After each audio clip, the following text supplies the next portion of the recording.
അവർക്കും കേളി മീഡിയയിലേക്ക് സ്വാഗതം. അപ്പൊ നമ്മുടെ ദുർഗ സീരിയലിന്റെ എപ്പിസോഡിലേക്ക് പോയാലോ?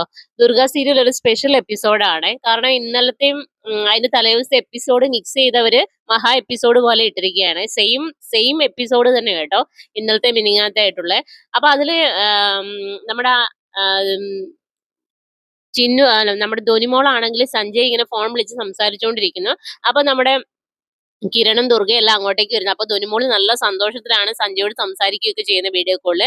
അത് കാണുമ്പോൾ ദുർഗയ്ക്കും കിരണും സന്തോഷമാവുന്നു. കാരണം എങ്ങനെയും പൂർണ്ണിമേച്ചയും സഞ്ജയനെ ഒരുമിപ്പിക്കണം, അതാണ് അവരുടെ ആവശ്യം. അപ്പൊ അത് പൂർണ്ണിമയുടെ അമ്മ അപ്പൊ അവിടെ നിൽപ്പുണ്ട്. അപ്പൊ അമ്മയോട് പറയുന്നു, അമ്മ വിഷമിക്കണ്ട, ഞങ്ങൾ എന്തെങ്കിലും ചെയ്തോളാം, അവരെ ഒരുമിപ്പിക്കുക തന്നെ ചെയ്യുന്ന ഒരു ഉറപ്പ് കൊടുക്കുകയാണ്. അങ്ങനെ മോളോടും പറയുന്നു, മോളും ഞങ്ങളുടെ കൂടെ നിൽക്കണം, മോളുടെ എല്ലാ കാര്യങ്ങളും ഞങ്ങൾ റെഡിയാക്കി തരാമെന്ന് പറയാണ്. ആ സമയത്താണ് നമ്മുടെ അഷിത അങ്ങോട്ടേക്ക് വരുന്നത്. അപ്പൊ അഷിത പറയും, എടി നീ എന്നെ ഞാനേ വലിയ ഏതൊരു ഹോട്ടലിന്റെ പേരൊക്കെ പറയുന്നു, ഞാൻ ഡിന്നറിന് പോവുക, അതും എന്റെ പൃഥ്വിയുടെ കൂടെ.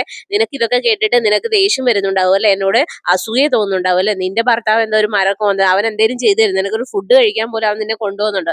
അപ്പൊ നമ്മുടെ ദുർഗയാണെ എല്ലാം കേട്ടോണ്ടിരിക്കുക. ദുർഗ ഇങ്ങനെ ചുമ്മാ ചൊറിഞ്ഞോണ്ടേയിരിക്കും. ദുർഗ ഇങ്ങനെ ഒന്നും മിണ്ടാതിരിക്കും. അപ്പത്തേനും പൃഥ്വി വരുമ്പോ ആശിത നമുക്ക് പോകാന്ന് പറയും. അപ്പൊ അവരങ്ങ് പോവുകയെ. ഈ സമയത്ത് കിരൺ പറയേ, എന്തിനാണ് അവൾ ഇങ്ങനെയൊക്കെ പറയുന്നത്, അവൾക്ക് കുറച്ച് അഹങ്കാരം കൂടുതലാന്ന് പറയും. അപ്പൊ പറയും, പോട്ടെ കിരൺ, അവൾ എന്റെ അനിയത്തിയല്ലേ, എന്തൊക്കെ പറഞ്ഞാലോ, പോയി സന്തോഷിക്കട്ടെ, അവൾക്കൊന്നും വരരുതെന്നാണ് ഞാൻ ആഗ്രഹിക്കുന്നത് തന്നെ എന്ന് പറയും. അങ്ങനെ പൃഥ്വി കാറിലേക്ക് കയറാൻ വേണ്ടി വരുന്ന സമയത്താണ് നമ്മുടെ മേനോന്റെ കോള് വരുന്നത്. അപ്പൊ പൃഥ്വി ആശിതയോട് പറയും, നീ കാറിൽ കയറിക്കോ, ഞാൻ വരാമെന്ന് പറയും. അങ്ങനെ ആശിത പോയി കാറിൽ കയറുക. അപ്പൊ പൃഥ്വിയോട് മേനോൻ പറയും, അതെ ഞാൻ വിളിച്ചത് നമ്മുടെ ഡ്രൈവറെ അണ്ടർ കവർ പൊക്കിയിട്ടുണ്ട്, അതുകൊണ്ട് എത്രയും പെട്ടെന്ന് അയാളെ രക്ഷിക്കണം എന്ന് പറയാം. അപ്പൊ പറയും, സാർ ഞാൻ വൈഫിന്റെ കൂടെ ഒരു ഡിന്നറിന് പോവാ, നിനക്ക് വൈഫാണോ വലുത്, നിനക്ക് വൈഫല്ലേ വലുത്, അപ്പം വൈഫിന്റെ ജീവൻ വേണമെങ്കിൽ നീ തിരിച്ച് ഡ്രൈവറെ കണ്ടെത്തി കൊണ്ടുവരണം എന്ന് പറയും.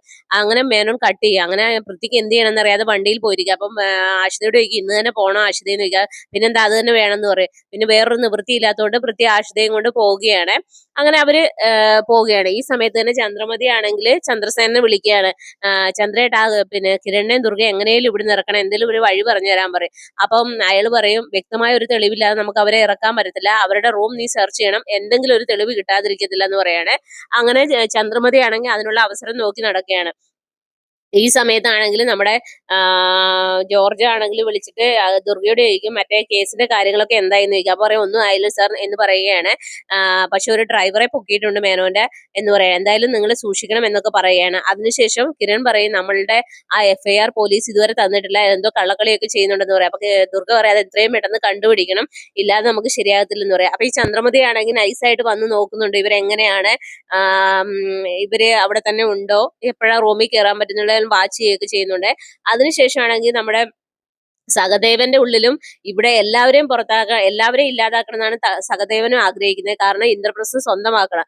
അപ്പൊ ആദ്യം കിരണും ദുർഗയും എങ്ങനെയും ഇവിടുന്ന് പുറത്താക്കണം. അതിനുവേണ്ടി അവരുടെ റൂം സെർച്ച് ചെയ്യാൻ നമ്മുടെ സഹദേവനും റെഡിയാകുകയാണ്. ഇതേ സമയത്ത് ഹോട്ടലിലെത്തിയ പ്രത്യേക വാഷ് ചെയ്യാൻ വേണ്ടിയിട്ട് അകത്തേക്ക് പോകുമ്പോഴത്തേനും പെട്ടെന്ന് വീണ്ടും മേനോന്റെ കോള് വരും. മേനോൻ പറയും, എത്രയും പെട്ടെന്ന് നീ ഞാൻ പറഞ്ഞതനുസരിക്കാതെ നിന്റെ ഭാര്യയുടെ കൂടെ ഡിന്നർ കഴിക്കാൻ പോയല്ലേ, നിനക്ക് നിന്റെ ഭാര്യയുടെ ജീവനാണോ വേണ്ടത്, അതോ ഡിന്നറാണോ കഴിക്കേണ്ടതെന്ന് ചോദിക്കും. അപ്പൊ പറയും, സാർ ഒന്നും ചെയ്യില്ലെന്ന് പറയും. അതെ, എന്റെ ആളുകൾ അവിടെ തന്നെ ഉണ്ട്, നിന്റെ ഭാര്യയെ കൊല്ലും. അപ്പം പൃഥ്വി തിരിഞ്ഞു നോക്കുമ്പോൾ കൊണ്ട് നമ്മുടെ ആഷിയുടെ പുറകിലായിട്ട് നിൽക്കുവേ. അപ്പൊ കിരൺ പെട്ടെന്ന് പൃഥ്വി പെട്ടെന്ന് പറയും, അയ്യോ ഒന്നും ചെയ്യണ്ട, ഞാൻ ഇപ്പൊ തന്നെ ഇറങ്ങിക്കോളാന്ന് പറയാം. അങ്ങനെ ആഷിതയുടെ എന്താ പറയുക, ആഷിത നമുക്ക് പോകാന്ന് പറയേ. അപ്പൊ ആഷിത പറയും, എന്താ പൃഥ്വി പറയുന്നത്, എന്തൊക്കെയാണ് നിങ്ങൾ വിളിച്ചു പറയുന്നത്, അങ്ങനെ ദേഷ്യപ്പെടും. അങ്ങനെ അവിടെ ഉള്ളവരെല്ലാവരും ശ്രദ്ധിക്കുവേ. അപ്പൊ പറയും, നിന്നെ ഞാനൊരു കാറിൽ കയറ്റി വിടാം. അങ്ങനെ ഒരു വിധത്തില് ആഷിതയെ വേറെ വണ്ടിയിൽ കയറ്റി വിടുകയാണ്. അങ്ങനെ പൃഥ്വി ഈ ഗുണ്ടയും കൂട്ടി ഈ നമ്മുടെ ഡ്രൈവറെ തപ്പി പോവുകയാണ്. അപ്പൊ അയാൾ തന്നെ പറയുന്നത്, നമ്മൾ എവിടെ പോയി കണ്ടുപിടിക്കാനാണ്. അപ്പൊ പൃഥ്വി പറയും, നമുക്ക് പറഞ്ഞാൽ മനസ്സിലാവും, പക്ഷെ മേനോൻ സാറിന് പറഞ്ഞാൽ മനസ്സിലാണ്ട്, നമ്മളിപ്പോ എന്ത് ചെയ്യാനാന്ന് പറയും. അങ്ങനെ അവര് കടന്ന് തപ്പുകയാണ്. പിന്നീട് ആഷി ദേഷ്യത്തിൽ വീട്ടിൽ വരുന്നു. അപ്പൊ ചന്ദ്രവതി ചോദിക്കുന്നത്, പൃഥ്വി എവിടെയെന്ന് ചോദിക്കുന്നത്. അപ്പൊ എനിക്കറിയില്ല എന്ന് പറയും. അതെന്താ നിനക്ക് അറിയാത്ത, എനിക്കറിയില്ല, അയാൾക്ക് ഓരോ ബിസിനസ്സും കാര്യങ്ങളും പറഞ്ഞ് ഇങ്ങനെ പോകുമല്ലേ എന്ന് ചോദിക്കും. ഉടനെ ആഷി എന്നിട്ട് അമ്മേനെയും വിളിച്ച് കാര്യങ്ങൾ പറയുന്നു. ദുർഗ കാരണം ഇതൊക്കെ സംഭവിച്ചെന്നൊക്കെ പറഞ്ഞ് അങ്ങനെ വിഷമങ്ങളൊക്കെ പറയുന്നു.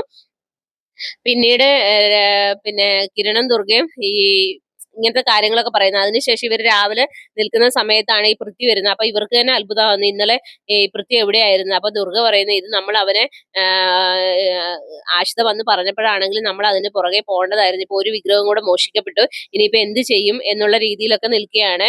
നമ്മൾ ഇനി കുറെ കൂടെ ശ്രദ്ധ പാലിക്കണം, അല്ലാതെ ഒരു കാര്യവും നടക്കത്തില്ല എന്ന് പറയും. അങ്ങനെ പിന്നീട് ദുർഗ അടുക്കളയിൽ കയറുന്ന സമയത്ത് നമ്മുടെ സഹദേവൻ ഇവരുടെ റൂം സെർച്ച് ചെയ്യുകയാണ്. അങ്ങനെയാണ് കേട്ടോ എപ്പിസോഡ് അവസാനിക്കുന്നത്. അപ്പൊ നാളത്തെ എപ്പിസോഡിനായി എല്ലാവരും വെയിറ്റ് ചെയ്യുക. എന്റെ ചാനൽ ഇഷ്ടപ്പെടുവാണെങ്കിൽ സബ്സ്ക്രൈബ് ചെയ്യുക, സപ്പോർട്ട് ചെയ്യുക. നിങ്ങളുടെ വിലയേറിയ അഭിപ്രായങ്ങൾ കമന്റായി രേഖപ്പെടുത്തുക. അപ്പോൾ ഓക്കെ, ബൈ ബൈ.